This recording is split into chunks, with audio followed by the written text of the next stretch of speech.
তাবিঈদের ভিতরে শ্রেষ্ঠ একজন তাবিঈর নাম আব্দুল্লাহ ইবনুল মুবারক। আব্দুল্লাহ ইবনুল মুবারক রহমাতুল্লাহ আলাইহি যুগ শ্রেষ্ঠ মুহাদ্দিস, যুগ শ্রেষ্ঠ আবেদ, যুগ শ্রেষ্ঠ এক ওলির নাম। এই আব্দুল্লাহ ইবনুল মুবারক রহমাতুল্লাহ আলাইহির ইন্তেকাল হয়ে গেল। সমসাময়িক আর একজন বুজুর্গ রাতের বেলায় একদিন স্বপ্নে দেখতেছেন যে আব্দুল্লাহ ইবনুল মুবারক আল্লাহর জান্নাতে ঘুরতেছে।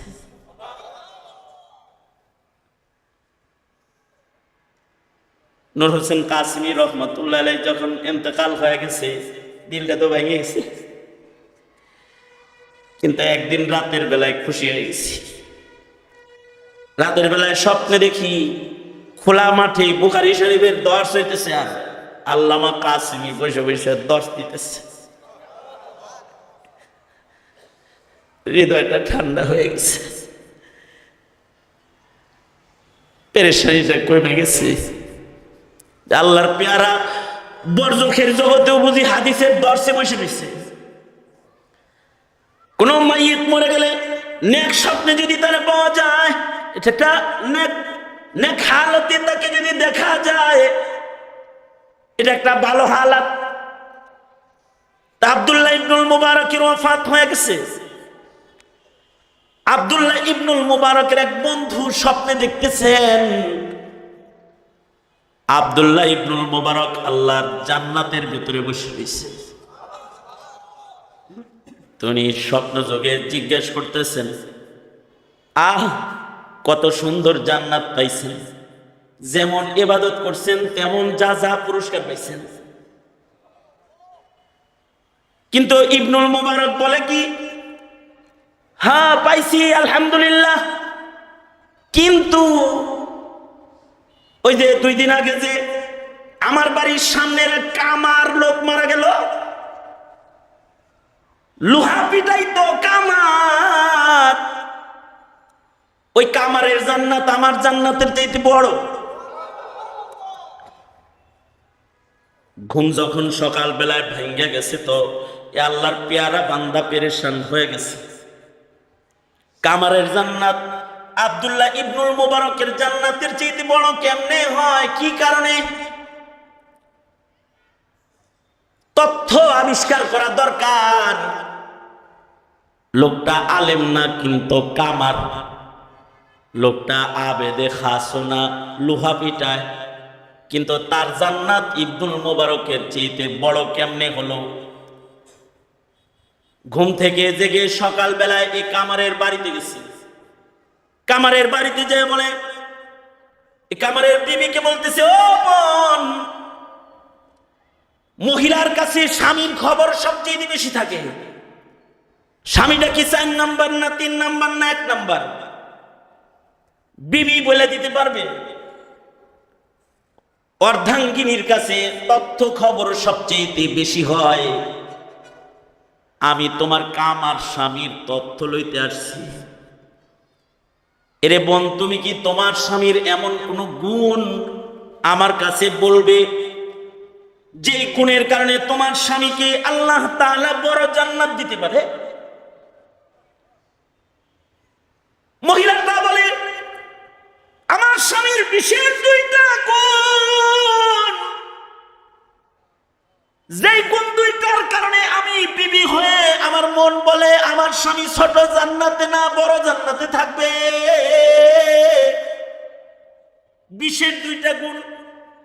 একটা গুণ হলো আমার স্বামী নিজে ইবাদত করতে পারতো না, কিন্তু আবেদের ইবাদত দেখলে সে কাঁদতো আফসোসে। নিজে কোরআন পড়তে পারতো না, কিন্তু কাউরে কোরআন পড়তে দেখলে সে কাঁদতো। নিজে নামাজ পড়তে পারতো না সারা রাত, কাউকে নামাজ পড়তে দেখলে কাঁদতো। আমার বাড়ির সামনে ইবনুল মুবারকের বাড়ি। গরমের দিনে আব্দুল্লাহ ইবনুল মুবারক তার বাড়ির ছাদের উপরে দাঁড়ায় নফল ইবাদত করে। গরমের দিনে দিনের বেলায় আগুনের পারে বসা যায় না। আমার স্বামী রাতের বেলায় বসে বসে দাগ খুন্তি কুড়াল বানায়, একজন রাতের বেলায় লোহা পিটায়, আর একজন রাতের বেলায় রবের কদমে সেজদা দেয়। স্বামী আমার কাজের ফাঁকে ফাঁকে ইবনুল মুবারকের ছাদের দিকে যখন তাকাইতো তখন হাউ মাউ করে কেঁদে দিত আর বলতো, আল্লাহ গো, আজব তোমার বন্টন, একজন রে আলেম বানাইলা, আবেদ বানাইলা, আর আমারে লোহা ধরাইয়া দিলা। ও আল্লাহ, আমার হাতে লোহার হাতুড়ি দিছ, এজন্য আমি নারাজ না মাওলা, আমি নারাজ না। কিন্তু মাওলা, তুমি যদি আমারেও ইবনুল মুবারকের মতো আলেম বানাইতা, আমাকেও যদি তার মতো ধন দিতা, তাহলে আমি রাত্রে লোহা পিটেন না মানুষ না, আমিও রাত্রে নামাজ পড়েন না মানুষ, আমিও রাতের বেলায় জেগে জেগে নামাজ পড়তাম। এই যে একটা লোভ আমার স্বামীর হৃদয়ে ছিল, আমার মন বলে এই লোভটার কারণে আমার স্বামীরে আল্লাহ তাআলা নেককার হিসেবে গণ্য নেবে।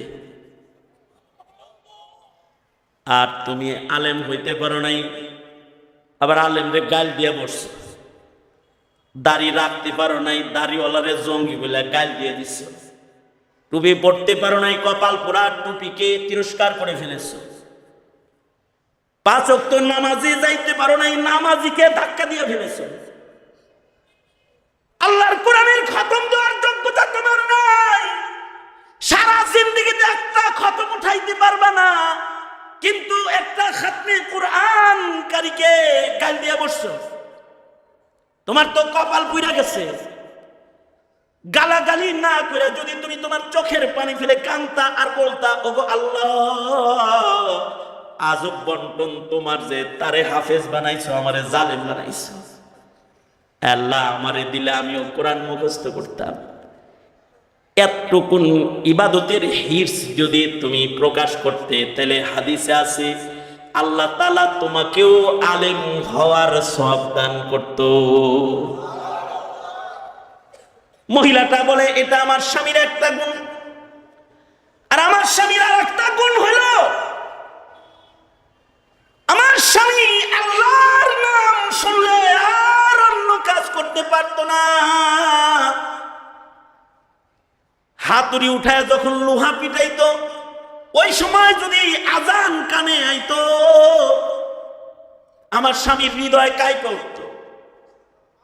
আজানের পরে নিজের হাতুড়ির দ্বারা লোহার ভেতরে একটা বাড়ি মারার যোগ্যতা আমার স্বামীর হইতো না।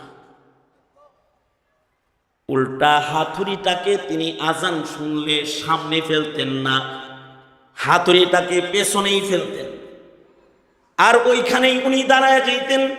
দাঁড়ায় আল্লাহ কি বলতেন, আল্লাহ, এই হাতুড়ির দ্বারায় লোহা বাইরাই, এই কারণে মানুষ আমাকে কামার বইলা বইলা ডাক দেয়, কিন্তু মাওলা তুমি কিন্তু দেখলে লোহায় বাড়ি দেওয়ার চাইতেও তোমার কদমে সেজদা দেওয়ার গুরুত্ব আমার কাছে বেশি। ওগো আল্লাহ, দুনিয়ার মানুষ কামার বললেও তুমি কিন্তু আমাকে ময়দানে মাহশারে কামার বলে লজ্জা দিও না, তুমি কিন্তু আমারে তোমার বান্দা বলে একটা ডাক দিও। এই যে আমার স্বামীর ভেতরে আল্লাহ পাকের নাম শোনার পরে যে কাপা কাপিটা, এটা ছিল। লোকটা বলে, বুঝেছি কেন তোমার স্বামীর জান্নাত ইবনুল মুবারকের জান্নাতের চাইতেও বড়। আল্লাহর নাম শুনলে আর অন্য কাম